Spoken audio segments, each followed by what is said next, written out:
John Cullen with OKRAW.com. Today we have another exciting episode for you. In this episode, we're going to answer your guys' questions in this month's Q&A. I apologize, I have over 1 million followers on different social media platforms, and I can't answer questions directly because there's only one of me, and I got lots of work to do every day in my garden, preparing food, making videos, and all the other things in life that I got to do. Anyways, if you guys have a question, I do have a way that may get answered if you post it in the link down below. That will go to my community tab. There's a comment there that if you comment underneath that, I may choose your question for next month's Q&A. In any case, on with this month's questions. The first question is from Austin Matheson 1064. What kind of foods do you recommend for somebody that is trying to eat less bread or processed carbs? What can you eat instead? Love your channel. Thanks, John. All right, great. Processed carbs. I agree. Processed carbs are not the best foods for us. For sure, we want to have minimally processed carbs, whole food sources of carbs. You know, when they start processing carbs, they extract out and leave out different components of the plant foods that are so beneficial for us. So I am basically, in general, against like processed foods and ultra-processed foods more specifically, and I encourage you guys to process your own foods at home in the best ways possible. That can take lots of time, guys. So, you know, I'm going to give you my tips there, Austin. So, eat less bread or processed carbs. I would say eat more whole carbs.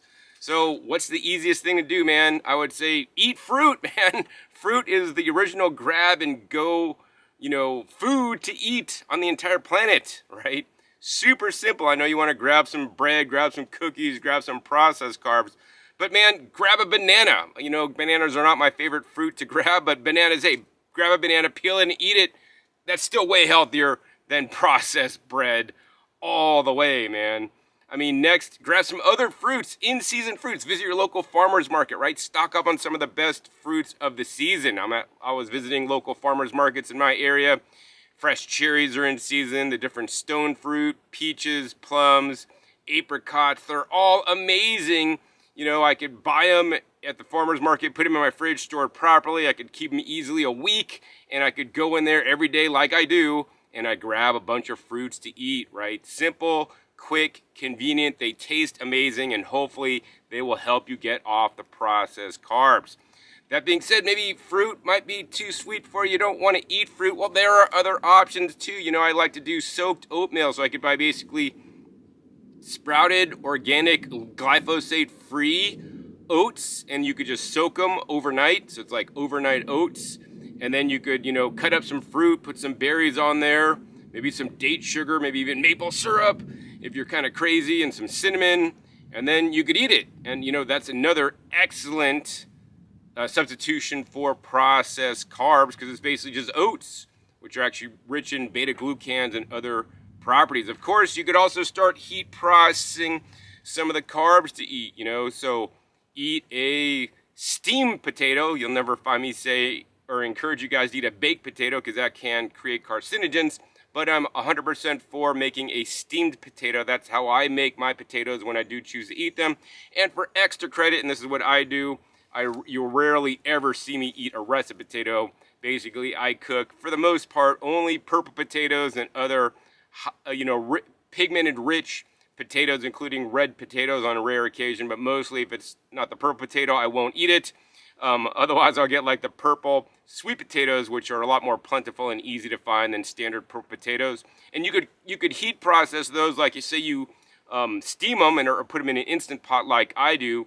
You could eat one night, and the next day you could basically put it in the fridge and then eat it cold the next day. I mean, that's a way healthier substitute for the processed carbs that are going to benefit you. Not only because of the resistant starch that gets more resistant and more complex after you cook it and then cool it, but even more so because you got the purple anthocyanins, right? Those also can feed your microbiome to get you healthier. All right, next question is from Steven Fraser 4543. Are you concerned about oxalates? So, you know, I guess there's the general two answers to that are yes and no, and I'm going to pick the third answer, which is not so much, right? Everybody always wants the answer. Is it yes? Is it no? And in most cases in life, the answer is not always black or white, yes or no. It's somewhere in between, right? If you have kidney stones, for example, which I do not, I would be more over to the side of being concerned about the oxalates. I don't have any kidney stones. I don't have any health implications regarding oxalates that, prevent me from eating them. So I'm not so concerned. That being said, right, I don't just go out and eat box spinach every single week or buy it at Costco every single week. Like I know some of you guys are on your routine. You get that box of organic spinach mix or, other oxalate-rich greens, or even grow them and eat them on a very regular basis, right? Me, on the other hand, I don't do that. I'm not concerned about oxalates, but I'm not trying to eat an oxalate-rich diet, right? I eat oxalates in the course of my diet and I don't worry about it and I'm fine, right? That being said, oxalate-rich greens I've never really been fully drawn to, and I listen to my body. It's not like I want to go out and harvest a bunch of the Swiss chard that I'm growing, which are higher in oxalates than, say, lettuce or kale, and just eat them. I mean, I will pick them and eat them sometimes.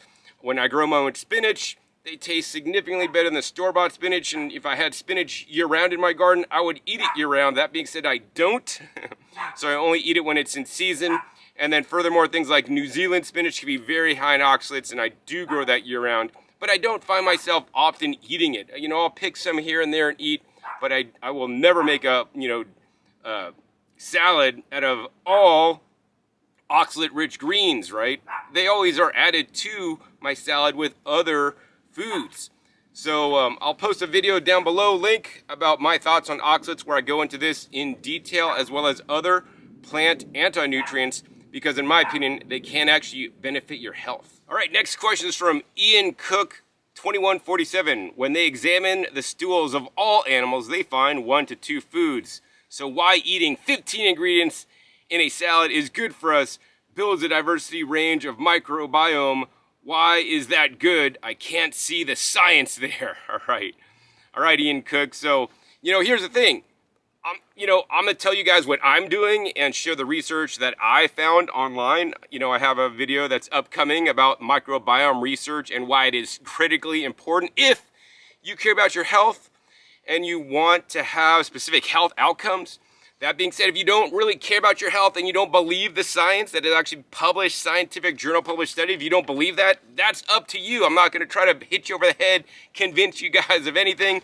If you want to eat like the animals do and eat 1 to 2 foods per meal, more power to you, right? That being said, while I did used to maybe eat more simply, and back in the day I even wrote a recipe book that had less than 6 ingredients per, recipe that I would make, I'm going to say that I'm no longer doing that, and I do not encourage you guys that are doing that to do that either. I encourage you guys to make things more complex, because in my belief and based on the science, we want to get a greater diversity of food. Now, if you don't make all that greater diversity in one salad, like 15 ingredients in one salad, that's all right, right? You want to eat, just make sure you eat a diversity of foods in a week, like over 30 different kinds of plant foods is what they recommend. That being said, my goal is even amp that up even to a higher number and even get more kinds of different prebiotic fibers and, more importantly, phytonutrients into me that can be beneficial.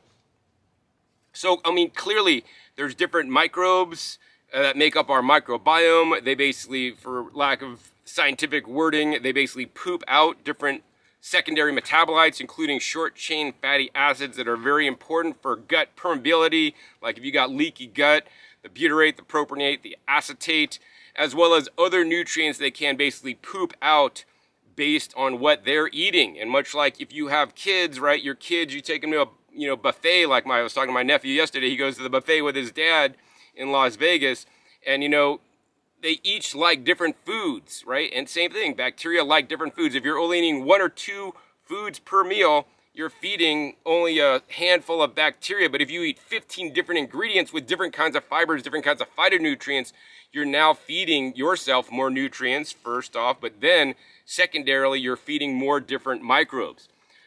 Microbe diversity is correlated with longevity in humans, and the microbiome has implications in every different organ system in our body to keep us healthy. In general, of course, a raw vegan diet is amazing for microbiome health, but you can even fine tune it better because yes, a raw vegan diet full of rich in fruits and vegetables feeding your microbiome way better than a standard American diet. But my question is, can you tune it in and dial in a raw vegan diet even better to feed more microbes and to be even healthier? My personal opinion is yes. All right, so hope that answers your question. I'll put a link down below to the video that I'll either will post or has been posted regarding the importance of having a healthy microbiome to your health. All right, next question is from Lynn717. Do you have any juicer that's good for juicing almost everything? I do not want to buy many juicers. Thanks, John. All right, Lynn. So, the question is, what are you going to juice most, right? If I say, oh, buy this juicer because it juices everything pretty good, but then you're juicing like leafy greens, like straight. And I mean, the juicer will kind of work on that because that's what I do. But there's other juicers that will work better on leafy greens. So, there's a lot of juicers that can juice a lot of different items. But the issue is, how well will that juicer perform on each individual item? So, for example, twin gear juicers really crank and do good at juicing root vegetables. They could juice leafy greens fairly well. They do make a lot of foam, but they really are not the best at juicing fruits. Whereas a horizontal single auger juicer really excels at juicing leafy greens, not the best at juicing roots, and are really not that good either for juicing fruits. If you go to a vertical auger juicer, which is my favorite, it basically will juice leafy greens, root vegetables, and fruits all fairly well, kind of middle of the road. It's not really going to do them excellently, but it's going to do really good. Of course, the juicer I recommend is the NAMA J2 juicer. Link down below for my video on why the NAMA J2 juicer is my favorite juicer. And if you guys want to buy the NAMA J2 juicer, you guys could use the coupon code. I'll pop up right there, favorite10 at namawell.com. It'll save you guys 10% off, but then also NAMA will share with me a small commission so I could continue to make my educational videos for you guys. Of course, there are other style juicers such as the pure juicer that costs $2,500, and aside from maybe wheatgrass or maybe straight leafy greens, it's going to juice everything and get a high yield. That being said, the nutrition quality, in my opinion, is not the best. And of course, if you want a juicer that's going to juice most things that have a high water content, right, then you want to use vacuum juicing. I'm the only guy online that talks about vacuum juicing. Link down below for a video I made on vacuum juicing. All right, next question is from Clive Miller 456. How about doing some juicing with the Greenstar Pro using the coarse screen? All right, Clive. So here's the thing, I honestly don't use the Greenstar Pro that much at all anymore. I just find it too difficult to clean. I really dislike the cleaning process. And also, it's rare that you actually find me juicing with any coarse screen in any juicer. I kind of like my juices more pulp-free. That being said, in many cases, juicing with the coarse screen may be more beneficial for you guys in terms of health because it can put more fiber in the juice. And this can be especially important when juicing the fruits. All right, next question is from Figtree393. John, you sit in front of what looks like a 4x16 foot raised beds. They look like cement blocks. Are they concreted in place? 12 inches high. I live in the desert and metal raised beds are out. You teach about raised bed soil. How about doing a video on building a raised bed for desert gardens? All right, Fig Tree. So I have videos on all these topics on how to grow food, how to build the raised beds, all these things on my Growing Your Greens YouTube channel. I'll put a link down below to the video I made on building my concrete block raised beds. Basically, they're I don't know, depending on the one, but they're maybe 12 inches tall, maybe a little bit longer, higher than 12 inches. I think the blocks are 8 inches by 14 inches or something like that. And they're two on each other. And it at the top, at the front of my property, it's lower. So they're higher. And then as it moves back, it may be 8 inches deep by the back. But I have a full video on how to do that. Link down below to that. Once again, they are not concreted together, so I can pick them up and move them. And of course, I did hire professional help to get me to do it, to get it balanced and leveled. Would have just drove me insane. So I hired a guy that actually did it amazingly. And even to this date, they're pretty much perfect. And sometimes I have to reinforce it or rebuild some sections that have kind of leaned, but they're doing great. And I would actually recommend them. I like them a lot. Next question is from Elena858. Yes, what do you think of using an electric vacuum sealer for juices like this one? Electric jar vacuum sealer for Mason Food, vacuum saver, can sealer, jar seal, pump kit, accessories for Mason jars, wide, regular mouth, compatible with food saver vacuum canning sealer machine attachment. And there's a link to Amazon. So, Elena, so I did check that link out, and basically what it leads me to is basically the adapter to basically put on a vacuum pump on the standard mason jar lids, and it does include a pump, I believe, or a little electric pump that you can use with that attachment. Now, while that system will work, right, I've tested all the different systems out there, and if there's a new system, I usually see it, and then I buy it, and then I test it, right? So, while that does work, that's not the kit I recommend. I found there's always good, better, best ways to do things. And while that is better than not vacuum sealing, there's a few inherent challenges with using the kit that doesn't have the built-in valve. Okay, number one, when you seal the jar lids in that fashion, number one, they're very hard to get off because they're under vacuum. So you got to pry it up with your nails or a tool such as a butter knife to remove it. In addition, once you vacuum seal a jar with those flat lids without a valve about 6 to 10 times, the seal on the lid wears out because they're not designed to be used repeatedly. Then you'll have to buy new replacement lids. The third reason is because when you do it without a valve, you cannot achieve as much vacuum pressure in the jar than if you used a lid with a valve that is more effective at pulling higher amounts of vacuum, meaning more air is out of your juices, which means your juices will store fresher for longer and retain more nutrition over time. The final thing is, of course, I don't recommend cheap Chinese electric pumps such as that one, because I talked to some of the manufacturers at the trade show, and those pumps maybe only pull roughly, could be as low as 10, maybe up to 15 inches of mercury on as a vacuum, right? And this is also constrained by the lid without having a little valve in it. So you're just basically pulling low vacuum, and the lids are non-reusable. The ones that come with your mason jars, maybe if they include special lids that have a white seal instead of the red seal, the gasket, then it could last longer. But I don't recommend that, right? I recommend you guys get the right tool for the right job. And if you guys are attracted to that one because you don't want to do the hand pumping like I do, that achieves the highest vacuum, I would say in excess of 20 inches of mercury. I'm estimating like 20, 21 inches of mercury. You guys could get the lids that work on the mason jars with an electric pump that will still outperform that kit. To find all my recommended products that I recommend, I have a new Amazon storefront, thanks to my video editor who recommended that to me. It's at amazon.com/shop/John Kohler. You'll find all the products I recommend for eating a raw food diet, using to store your foods, and even things for your dental health that I recommend all in one place. And if you, of course, use any of the links in there, Amazon will share with me a small commission so I could continue my Amazon habit. That being said, I encourage you guys to support local businesses whenever possible instead of Amazon, although I do find Amazon terribly convenient, and I do buy some things from them sometimes.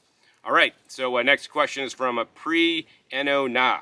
I'm wondering if there is an enclosure available for this blender that could help me to reduce the noise level. If so, I would be very interested in purchasing one. Could you please let me know if such an enclosure is available, and if so, what the cost would be? Additionally, if you have any other suggestions for reducing the noise level of the blender, I would be grateful to hear them. All right, so how can you reduce the noise level on blenders? Blenders are traditionally loud. The number one thing I would recommend is getting a quiet blender. There are several blenders with sound enclosures built in to help muffle the noise. I currently use the Kuving CB1000 vacuum blender. Link down below to that video where I show that. It's actually incredibly quiet as it is. That being said, that's a quite expensive item there. So for most of you guys, you might want to do something else to quiet it down. So the next thing I'd recommend, next cheapest, is buy some earmuffs, right? People that go shooting guns on a gun range have these earmuffs that basically, so they don't get hearing damage from the guns. And some of the blenders that I've tested are over 100 decibels loud.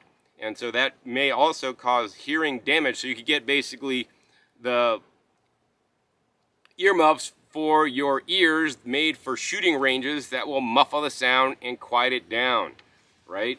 Maybe those maybe like, I don't know, 20 to 30 bucks maybe for a good set of earmuffs. The next thing I'll tell you guys is that I like to use blenders that have automatic programmable cycles. So what I do mostly these days is I press the button for the blender, it starts up, I literally walk out of the room, I go in my backyard to do some gardening, and then I come back in a minute or two and the blender has turned itself off. So I do not have to listen to noise. That'll save you lots of money instead of buying an expensive blender enclosure that you now have to clean or do whatever with. That being said, there are blender enclosures that are out now that I could recommend. One of them is called the Whisper Blend. It's at whisperblend.com.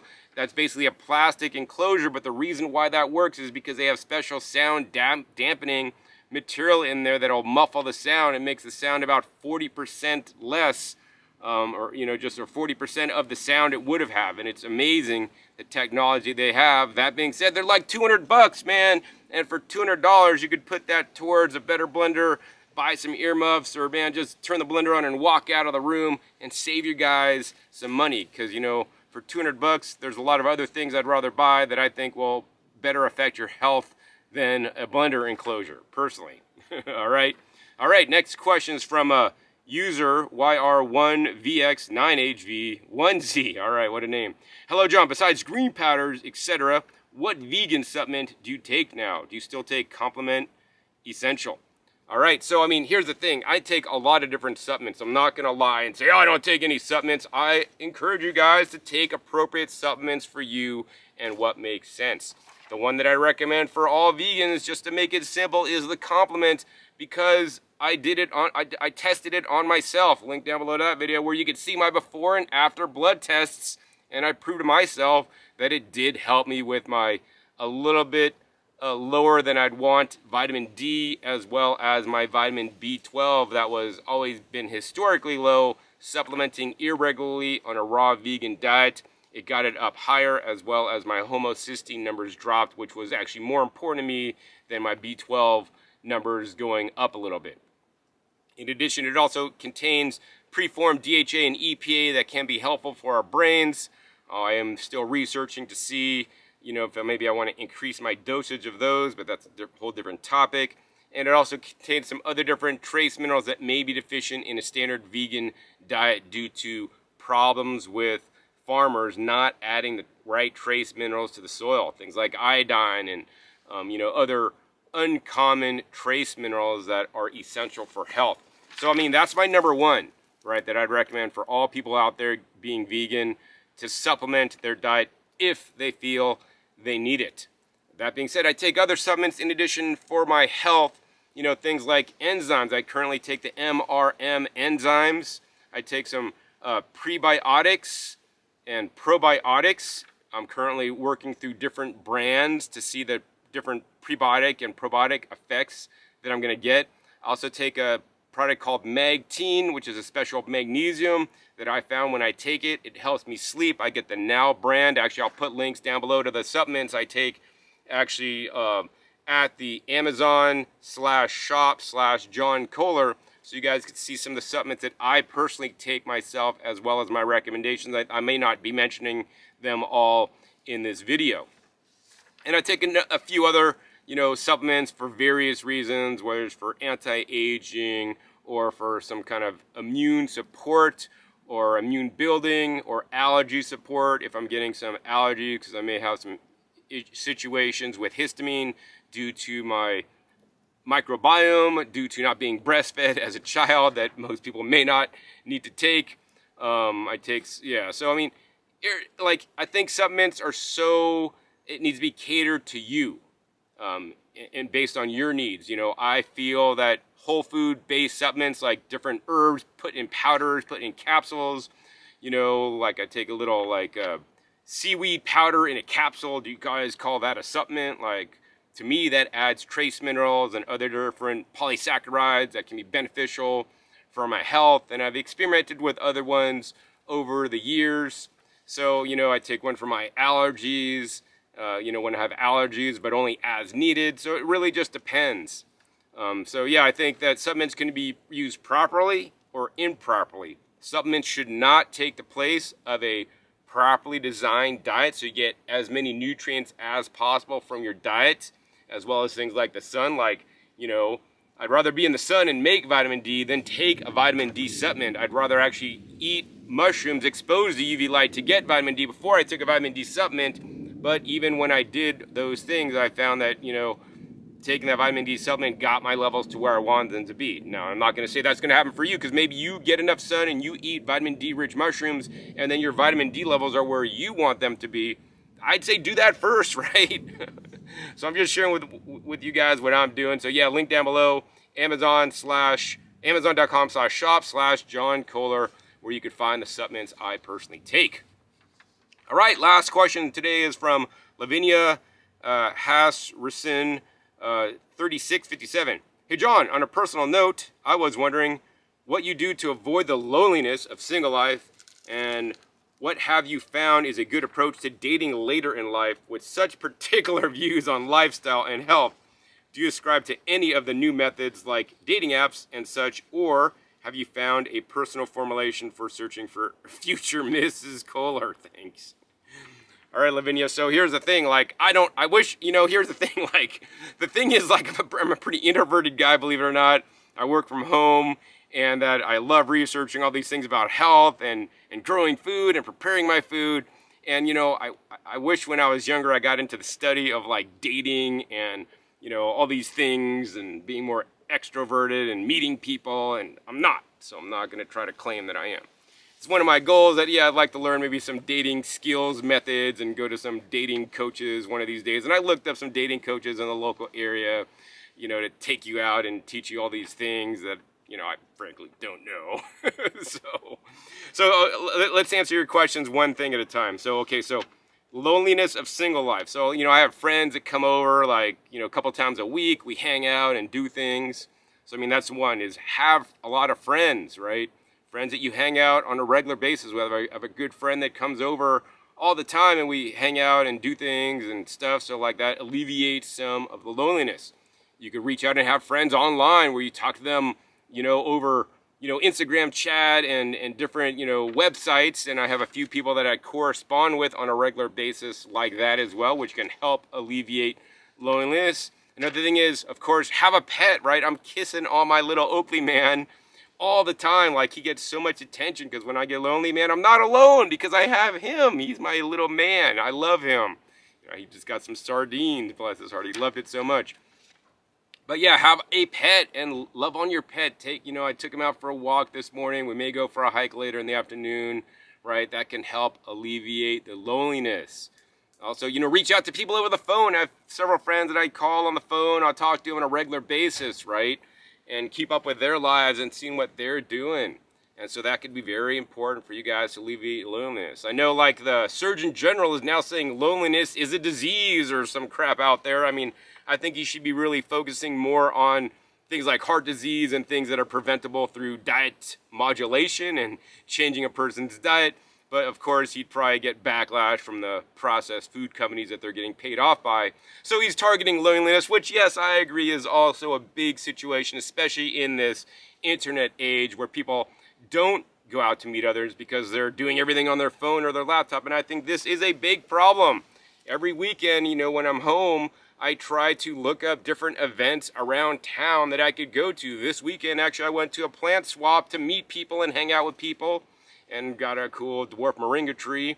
Last weekend when I was in town before that, there was a health expo that I went to, and I hung out there and saw people, talked to people there, right? So get out to local events, maybe meetup.com, Eventbrite, whatever. There's always events going on in your area if you find out about them. I'm a member of a local vegan hiking group and different groups in my area that have regular events that I will attend, like different garden meetings and things like that.